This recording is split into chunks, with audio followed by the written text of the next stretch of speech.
देखिए मेरे ख्याल से बिल्कुल वैलिड शराइत हैं। ऐसी न्यूक्लियर पावर का क्या करना है कि यहाँ पे आज भी जो है ना लोग रोटी को तरस रहे हो।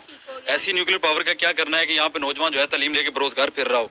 तो इन सारे मामलों में IMF की शर्त मुझे बिल्कुल वैलिड लगती है। इंडिया इसी वजह से नहीं करना चाहता, मिसाल के तौर पर एटम हमारे पास है, उनके सफ में खड़े हैं, सिर्फ एटम हमारे लिए हिफाजत है, बाकी तो हम बहुत कमजोर हैं फाइनेंशियल तौर पर देख के।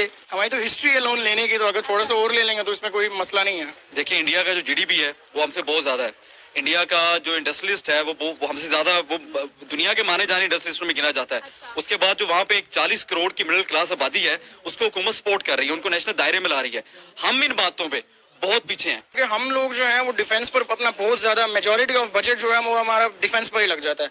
एजुकेशन सेक्टर में हमारा है नहीं, ठीक है। टूरिज्म पर हम मतलब एलोकेशन नहीं करते बजट की, सही हो गया, जिसकी वजह से हम ये है कि हमारी जो मतलब तरक्की की जो राह है उस पर मतलब वो इफेक्ट पड़ रहा है। US के उनके साथ मुलाकात हो कि हम IT में मजीद फंक्शन करना चाहते हैं, जिसकी वजह से वो नेक्स्ट आने वाले वक्तों में वो चीन के साथ मुकाबले में खड़ा होगा इंडिया। हम किसी भी चीज में इंडिया को कम्पीट नहीं कर पाते। एक चीज है जिसमें हम कम्पीट करते हैं वो सिर्फ है प्रोपोगेंडा, कि हमारे मीडिया से इस तरह की वर्किंग करते हैं कि एक डर में रखा हुआ हुकूमत को कि नहीं हम यहाँ पे पैसे इसलिए कम नहीं कर सकते कि जी वो फलाना मिसाइल छोड़ देगा, फलानी कलाशनिकोव चला देगा। यार आज ये कल्चर नहीं है। नमस्कार वंदे मातरम मित्रों, ग्रेट इंडिया अपडेट में स्वागत है। मित्रों, पाकिस्तान लोन लेने में सबसे आगे रहता है।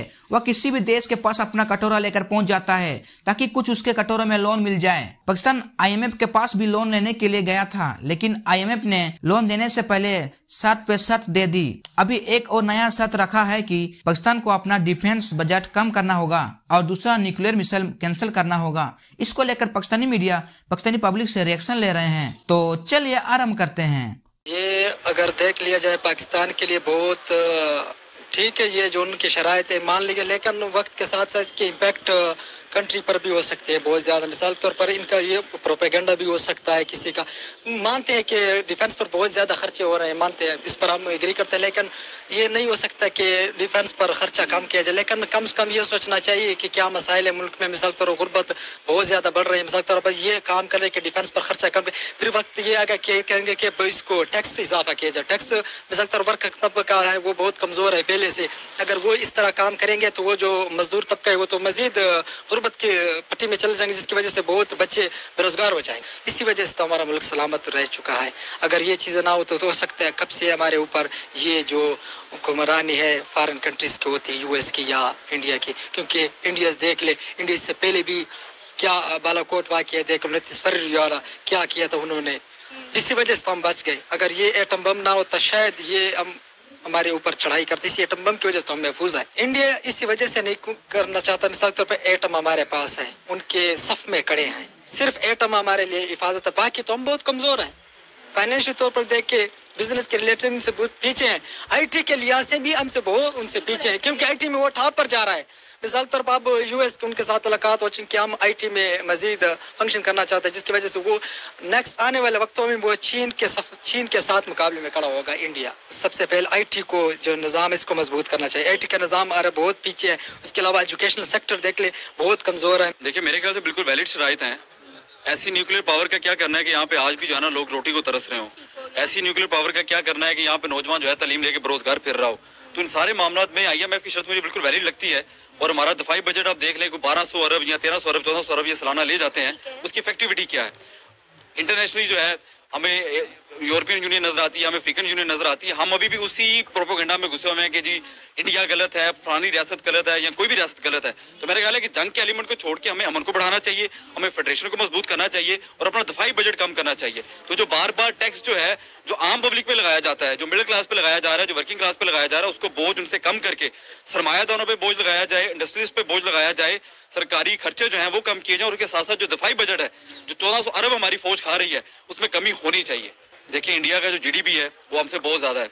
इंडिया का जो इंडस्ट्रियलिस्ट है वो हमसे ज्यादा, वो दुनिया के माने जाने इंडस्ट्रियलिस्टों में गिना जाता है। उसके बाद जो वहाँ पे एक 40 करोड़ की मिडिल क्लास आबादी है उसको हुकूमत सपोर्ट कर रही है, उनको नेशनल दायरे में ला रही है। हम इन बातों पे बहुत पीछे हैं। हम किसी भी चीज में इंडिया को कम्पीट नहीं कर पाते। एक चीज है जिसमें हम कम्पीट करते हैं वो सिर्फ है प्रोपोगेंडा, कि हमारे मीडिया से इस तरह की वर्किंग करते हैं कि एक डर में रखा हुआ हुकूमत को कि नहीं हम यहाँ पे पैसे इसलिए कम नहीं कर सकते कि जी वो फलाना मिसाइल छोड़ देगा, फलानी कलाशनिकोव चला देगा। यार आज ये कल्चर नहीं है। आज हमें अपने दफाई बजट कम करके हमें तालीम पे इन्वेस्ट करना होगा, हमें रोजगार देना होगा, हमें नए टूल सीखने होंगे, तब जो है वो कौमें तरक्की करती हैं। खाली क्लाशनकोव लेके मसाइल जो है वो ये पुरानी किस्से कहानी होगी, हमें इससे निकलना पड़ेगा। हमें तो कोई भी लोन देने को, हमारी मदद करने को तैयार ही नहीं है। सऊदी अरेबिया, चाइना, सबने इनकार कर दिया। नहीं, ऐसी बात नहीं है। अभी भी चाइना ने मेरे ख्याल से इसाक डार को मेरे ख्याल से उन्होंने ग्रांट दी है, और सऊदी ने भी मेरे ख्याल से अभी हामी भरी है। तो लोन लेने का तो मसला हामी भरी है, लोन दिया नहीं है। हमारी तो हिस्ट्री है लोन लेने की, तो अगर थोड़ा सा और ले लेंगे तो इसमें कोई मसला नहीं है। इंडिया पर इस तरह की रोक टोक इसलिए नहीं लगाई जाती क्योंकि इंडिया ने कर्ज नहीं लिया हुआ किसी से। हम जो हैं कर्जई हैं एज कम्पेयर टू इंडिया। हम तो बड़ी मतलब अजीब सी कंडीशन में है ना, तो उसकी वजह से हम पर कंडीशंस लगाई जा रही हैं जिसकी वजह से हम अपने आप को फेस नहीं कर पा रहे। क्योंकि हम लोग जो है वो डिफेंस पर अपना बहुत ज्यादा मेजोरिटी ऑफ बजट जो है वो हमारा डिफेंस पर ही लग जाता है।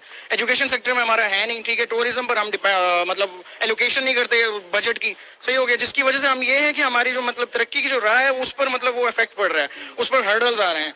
तो वो हर्डल्स इसीलिए खत्म हो सकेंगे जब हम मतलब सिर्फ डिफेंस से आगे सोचेंगे।